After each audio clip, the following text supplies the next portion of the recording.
ડભોઈ પંથકમાં કમોસમી વરસાદે ખેડૂતોની મહેનત ઉપર પાણી ફેરવ્યું. ડાંગરમાં ખેડૂતોને પડ્યા ઉપર પાટું જેવો ઘાટ. ડભોઈ પંથકમાં ચાલુ સપ્તાહ દરમિયાન ધરતીપુત્રો ડાંગરના પાકને કાપવાની કામગીરીમાં જોતરાયેલા છે. આ વર્ષે ખેડૂતો નિરાશ છે, કેમ કે કમોસમી વરસાદના કારણે ડાંગરમાં ભારે નુકસાન થયું છે. ખેડૂત આગેવાનોના અંદાજ મુજબ ડભોઈ પંથકમાં વરસાદે 30% પાકને ખરાબ કરી નાખ્યો છે, જેના કારણે કરોડોનું નુકસાની વેઠવાનો વારો આવ્યો છે. પાછલા વર્ષની જેમ આ વર્ષે પણ અન્ય આર્થિક ક્ષેત્રોની જેમ ખેતીના વ્યવસાયને પણ વ્યાપક પ્રમાણમાં નુકસાની વેઠવાનો વારો આવ્યો છે.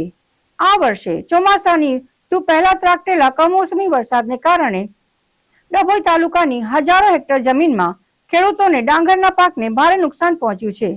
ડભોઈ તાલુકામાં અંદાજે 2200 હેક્ટર જમીનમાં ડાંગરનો પાક લેવાયો હતો. ખેડૂતોએ ડાંગરનું વાવેતર કર્યું હતું. તાજેતરમાં કમોસમી વરસાદને કારણે મોટા પ્રમાણમાં ડાંગરના ઊભા પાકમાં પાણી ભરાઈ જવાને કારણે ડાંગરના છોડ નમી ગયા હતા અને દાણા પાણીમાં તરતા જોવા કમોસમી વરસાદે ડાંગરની વાવણી કરનાર ખેડૂતોની આશા ઉપર પાણી ફેરવી દીધું છે.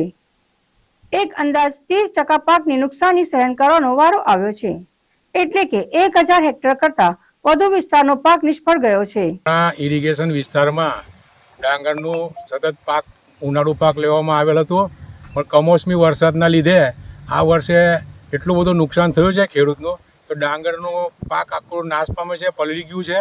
એ વેપારી લેવા તૈયાર નથી. વેપારી અત્યારે 350 રૂપિયા મણ ડાંગર માંગતો હોય છે, જે ખર્ચો પણ ના નીકળે ખેડૂતનો. આ જ ડાંગરનો ભાવ 500 સવા 500 રૂપિયા ચોમાસામાં આવે છે. તો અત્યારે આર્થિક રીતે ખેડૂત પડી ભાગેલો છે. લોનના હપ્તા ભરવા કે બેંકમાં પૈસા ભરવાની સંકળામણ ઊભી થવાની પરિસ્થિતિ ઊભી થઈ છે. આ સંજોગોમાં સરકારશ્રી સર્વે કરી ને આ જે કંઈ બી ખેડૂતોને નુકસાન થયું છે એમાં કંઈ મદદરૂપ થાય એવી અમારી સરકારને અપેક્ષા છે, આશા છે.